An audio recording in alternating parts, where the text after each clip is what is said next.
Wa ma taral babal akhir hatta tajuzu minal babil ula. Nanti ketika kamu akan masuk ke pintu kedua, ya tidak mesti melewati pintu pertama. Jadi namanya syariat itu nggak bisa ditinggalkan, lewat syariat dulu dong. Iya. Jadi kalau ada orang ngaku benar tapi nggak sholat, ya jangan percaya dong. Iya kan?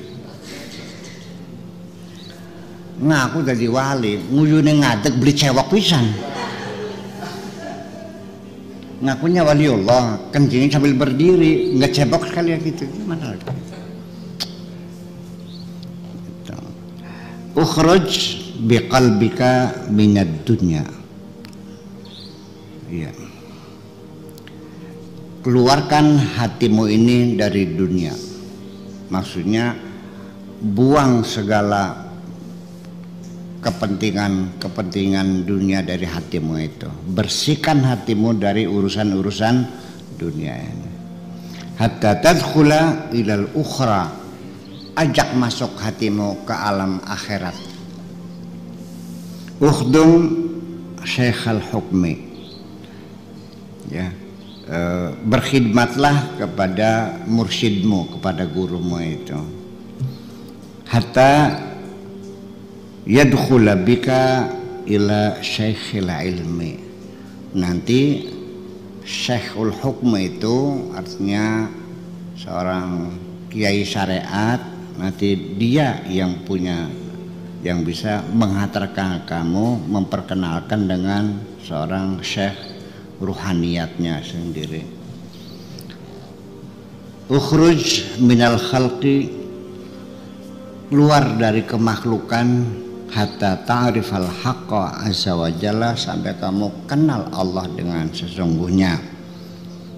Ya darajat, nanti tingkat pengenalan pada Allah juga bertingkat-tingkat. Apalagi sama Allah, orang kenal saya juga bertingkat-tingkat. Ada yang kenalnya lewat YouTube aja kan, betul nggak? Ada yang kenal sekedar namanya saja, bahwa ada orang namanya Buya Sakur. Orangnya bisa apa nggak tahu, dari mana nggak tahu, pokoknya pernah dengar nama, sekedar nama aja. Ada yang pernah ketemu sekali, ada yang pernah mesantren di sini, dan sebagainya. Kan bertingkat-tingkat. Ada yang sehari-hari bersama saya, kan begitu. Sehingga watak saya, sifat saya, ketika saya marah juga udah, ini gejalanya Buya mau marah nih, udah cepet-cepet gitu, paham kan gitu. Sampai sifat watak segala macam, ya kan begitu. Tetapi ada satu yang tahu luar dalam, itu istri saya, betul nggak? Weruning perangkange, paham beli? Ya kalau gitu. Jadi artinya bahwa nanti pada akhirnya mah pernah saya ceritakan juga, nggak apa saya ulangi lagi. Nanti ma'rifatullah itu di penghujungnya adalah kesadaranmu akan ketiadaanmu. You are nothing. Gitunya. Ada. Darajatun ba'da darajatin, ada tingkatan demi tingkatan. Ada tingkatan ini dengan ini. Wahuma diddani, yaitu masih tingkatan duniawi, tingkatan ukhrawi, dunia dan akhirat itu dua hal diddani yang kontradiksi, yang paradoks. Dunia akhirat itu bertentangan. La yajtami'ani, tidak pernah berkumpul. Dunia dan akhirat tidak pernah berkumpul. Tetapi bagaimanapun itu dua tahapan. Ya, keluar dari dunia dulu baru masuk akhirat. Nggak mungkin dong nggak lewat dunia dulu, kan begitu. Tapi dua pintu itu tidak satu pintu tidak menyatu. Hadhil asya ajdadun, ini semuanya saling bertentangan. Fala tatlub al jam'a bainaha, tidak usah engkau berusaha untuk mempersatukannya, tidak bakal bersatu. Dunia dan akhirat itu seperti kita berpoligami, punya istri dua. Istri pertama dikasih gelang, istri keduanya marah. Istri kedua dikasih baju, istri pertamanya marah. Dikumpulin bertengkar. Gitu. Ya, kita memperhatikan akhirat, dunianya marah, memperhatikan dunia, akhiratnya marah. Ya, dikumpulin bertengkar, cakar-cakaran. Ngerti cakar-cakaran kan? Farriq qalbaka alladhi huwa baitul haqqi azza wa jalla. Oleh karena itu kosongkan sekosong-kosongnya hatimu itu, karena hatimu itu adalah rumah Tuhan.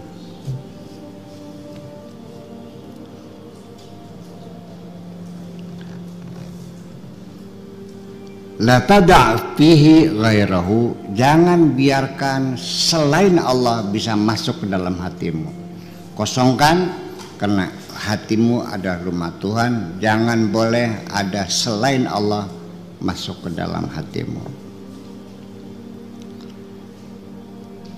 Idza kanatil malaikatu alaihimus salamu la tadkhulu baitan fihi suratun, apabila malaikat-malaikat saja tidak mau masuk ke dalam rumah yang di dalamnya ada gambar-gambar, fa kaifa yadkhulul haqqu azza wa jalla, bagaimana Allah mau masuk di rumah yang banyak gambarnya itu? Ya, ila qalbika wa fihi suwarun wa asnam, jika di dalam hatimu banyak gambar, banyak berhala. Hatimu adalah rumah Tuhan. Tuhan nggak bakal masuk ke dalam rumah yang ada dalam hatimu itu ketika di hatimu banyak gambar, banyak berhala-berhala. Kullu ma siwahu sanamun, apa saja selain Allah adalah berhala. Fakasil asnam, hancurkanlah berhala-berhala itu. Wa tahhir hadzal bait, dan bersihkanlah rumah ini. Wa qad ra'aita hudura sahibihi fihi, ya, nanti kamu akan melihat kehadiran yang pemilik rumah. Taro minal ajaib, kalau sudah masuk kamu akan bisa menyaksikan keajaiban-keajaiban di dunia ini. Malam takun tarahu min qablu, yang belum pernah engkau lihat sebelumnya. Nanti engkau bakal menyaksikan sendiri. Allahumma wafiqna lima yurdik anna, ya Allah berilah kami taufik, kemudahan bisa berbuat sesuatu yang bisa menyenangkan engkau. Rabbana atina fid dunya hasanah wa fil akhirati hasanah wa qina adzabannar. Ini terjadi kesalahpahaman dan berskala besar, yaitu malaikat tidak akan masuk ke dalam rumah ketika di rumahnya banyak patung-patung, banyak berhala. Karena ini ada banyak di kitab-kitab, mungkin orang belum pernah baca kitab ini. Akhirnya kesalahpahaman itu dikiranya rumah tuh rumah ini, padahal rumah itu artinya hatimu. Hatimu itu rumah Tuhan. Dalam hadis qudsi dikatakan, alam dunia yang sekian luasnya ini adalah sempit bagi kehadiranku. Yang paling luas adalah di rumahku sendiri yang ada di dalam hatimu. Paham bikin ke? Sehingga yang dimaksudkan rumah itu adalah hati kita. Dikiranya rumah beneran.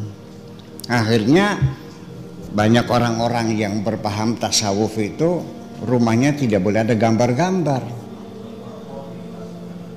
Sampai pernah di kota Purwakarta itu patung-patung itu dipecahin semuanya.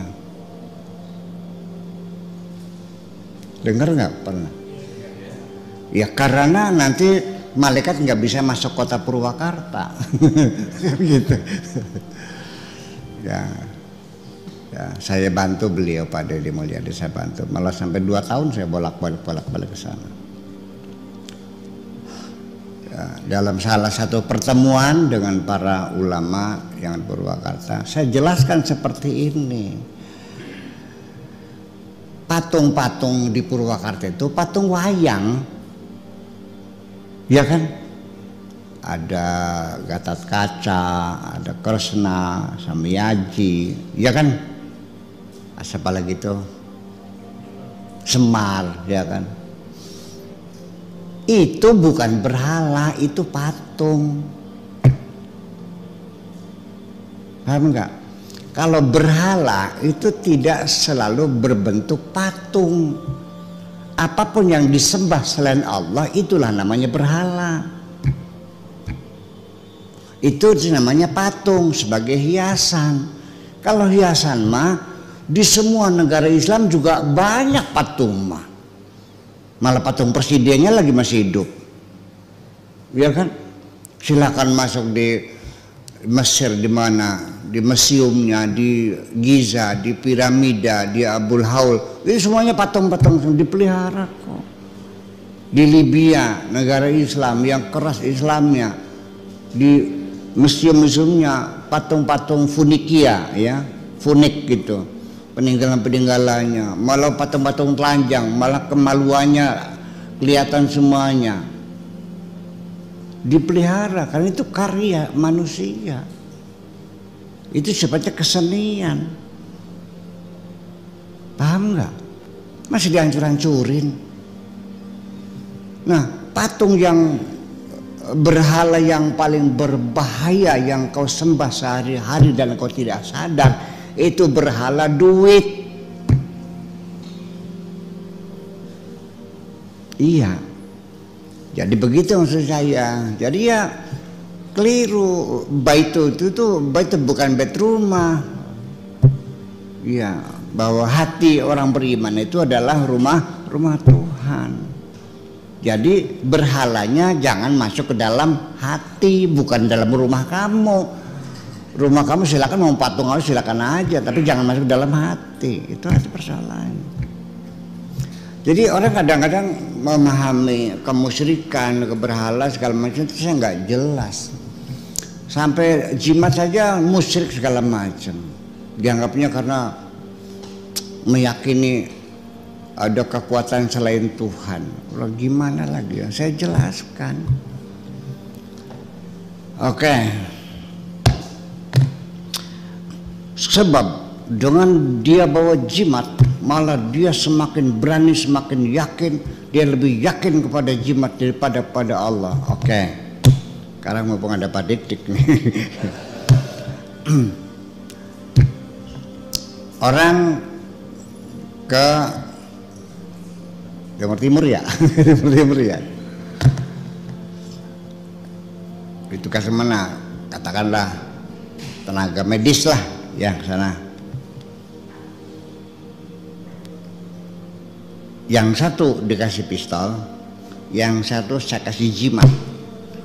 Mana yang lebih tegar hatinya menghadapi di lapangan? Pistol. Ya kalau begitu bisa lebih musyrik dong. Mana lagi? Nggak sadar. Ya, semacam itu. Orang datang ke supermarket, bawa duit hanya 50.000, pas 10.000. Tujuannya beli softtek. lihat jalannya, menunduk di jalannya, nggak tolah-toleh kan, betul nggak? Tapi begitu masuk bawa duitnya 1 tas penuh, jalannya lain kok, tilang, betul nggak? Orang lebih pede dengan uang tuh, sombongnya keluar, lebih berani.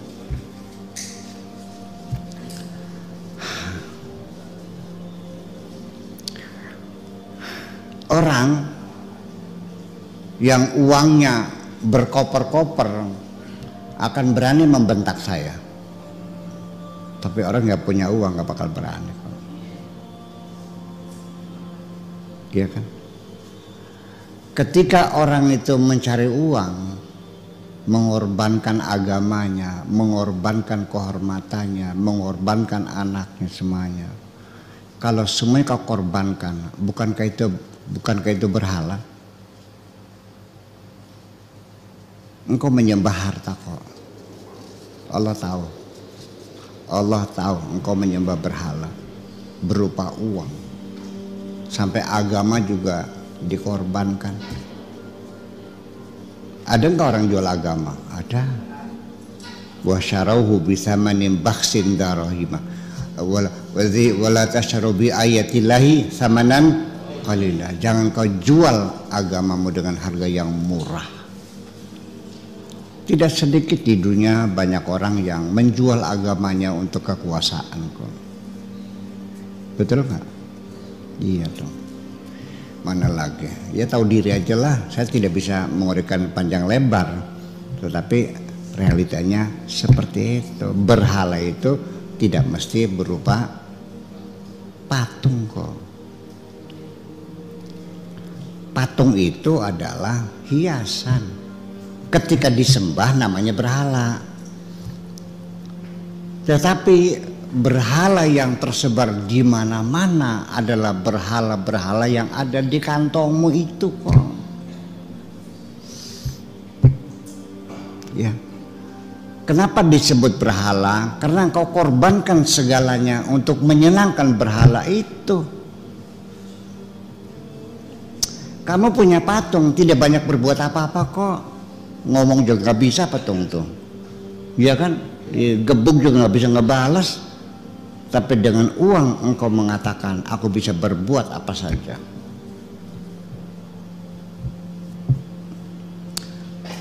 Oke. Terakhir saya mau cerita. Ketika saya itu masih baru ya, baru pulang, kemudian pergi ke hutan, ke Tapa. Ini kan para teman-teman, para kiai kan terkaget-kaget. Ada apa itu? Pakai sakur ke hutan, tetap apa? Ajaran apa? Syariat mana? Mana ada Islam syariat bertapa? Nggak ada bertapa tuh. Ya saya nggak melayaninya. Ya. Gimana sih? Sekolah luar negeri 20 tahun, ijazah sekoper segala macam, pinter segala pinter, tinggal cari duit aja kok asuh banget. Ngapain cari-cari kesaktian di hutan? Iya. Pakai sakur itu pinter, dia otak usaha kok, dia pengusaha juga, bisa juga. Kenapa tinggal cari duit aja yang banyak, nanti sudah uang banyak mah apa saja juga bisa kok. Ngapain cari kesaktian? Dari komentar semacam itu yang berseliweran di telinga saya, akhirnya saya memahami. Oh, kalau begitu, mereka yang mengatakan kalau uangnya banyak apa saja bisa, berarti di dalam hati mereka ada keyakinan bahwa yang bisa apa saja bukan Allah, tetapi ada selain Allah yang apa saja bisa, yaitu uang. Musyrik enggak? Jadi yang musyrik siapa? Ya ini persoalannya, ini kan kita tidak pernah menganalisa, kita hanya terjebak ini musyrik secara lahiriah. Persoalan musyrik persoalan hati yang tidak bisa dengan dalil-dalil seperti itu. Engkau sendiri yang merasakannya, ya, dan engkau sendiri yang nanti kecewa, ya. Jadi seperti itulah kira-kira, bahwa tidak semudah itu kita mendeteksi kemusyrikan, kebid'ahan, itu nggak bisa. Iya kan? Namanya perbuatan lahir ya, itu kan lahiriah. Apa yang dalam hati kita nggak bisa tahu. Nahnu nahkumu bidzawahir wallahu yatawalla bisarair. Kita hanya bisa melihat zahirnya saja. Masalah hatinya itu Allah yang menentukan. Atas dasar apa Anda mengkafir-kafirkan orang? Memangnya engkau tahu hati orang? Iya. Ya sekarang tidak salah ketika engkau mengatakan karena dia sholat naik haji, engkau mengatakan dia muslim, ya boleh-boleh saja. Ya kan? Kalau orang itu berzina, ya kan, keluar dari tempat pelacuran, boleh saja engkau mengatakan bahwa orang itu telah melakukan kemaksiatan, betul enggak? Tapi jangan menghukumi hati orang. Musyrik kafir itu enggak ada itu. Betul enggak?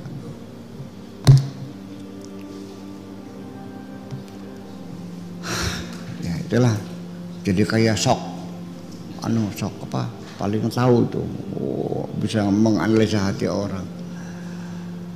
Ya sekarang begini, boro-boro menganalisa hati orang. Ini dalam pergerakan politik di dunia ya, bukan di Indonesia, di dunia ini mah. Nah, supaya nanti kita jangan dianggap Buya mulai bicara politik, enggak. Ini di dunia, di negara sana, di Mesir dah, ya, Indonesia. Ya ada Ikhwan Muslimin, ada Partai Wahdah, ada Hizbul Watan, ada Hizbut Tahrir, ada apa lagi? Ya ISIS, yang apa namanya lagi, ada Hizbullah yang ada di sana.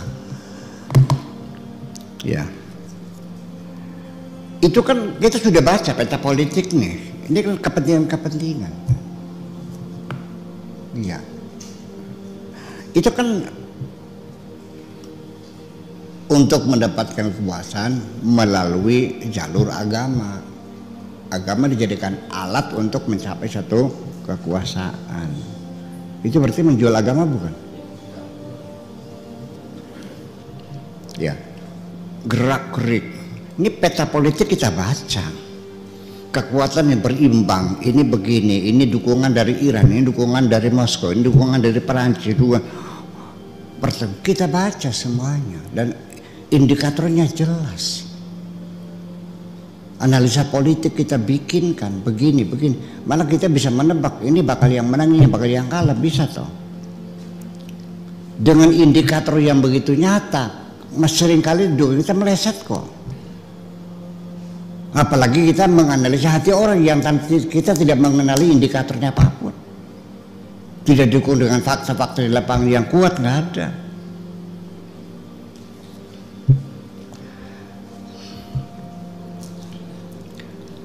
Menteri Pertahanan Amerika datang ke Tunisia, bertemu dengan Menteri Pertahanan Indonesia. Kita korek, waktu itu kan belum ada internet. Kita korek semua berita dalam negeri, dari luar negeri, dari Inggris, dari Perancis, dari Mesir, dari koran lokal semuanya, mencari apa pembicaraannya. Kita nggak tahu kok. Memang tidak diumumkan, hanya jam sekian datang di airport, naik pesawat ini, rombongan terdiri dari kemudian ke hotel, makan bersama, sudah selesai, itu beritanya. Kan pasti masih nggak mungkin dong hanya jalan-jalan kok. Apa isinya? Oke, kita inventarisir, nunggu. 3 bulan kemudian terjadi transaksi pembelian senjata. Oh berarti, ya kan begitu kita menganalisa. Terus gimana lagi? Nunggu 3 bulan kemudian baru bisa kita menyimpulkan. Ini ada orang bawa jimat aja sudah langsung musyrik, gimana lagi? Paham nggak? Ya iya, ya semacam itu. Jadi ya berhati-hatilah, jangan menyakiti hati orang, itu aja kok. Dianya gak musyrik, kamu yang dosa. Seudon sama orang, seudon dosa nggak? Dosa. Ya, kita yang kena seudon juga nggak enak hati kita kan gitu. Lah Anda nggak mencuri, dituduh mencuri, sakit hati nggak? Ya iya.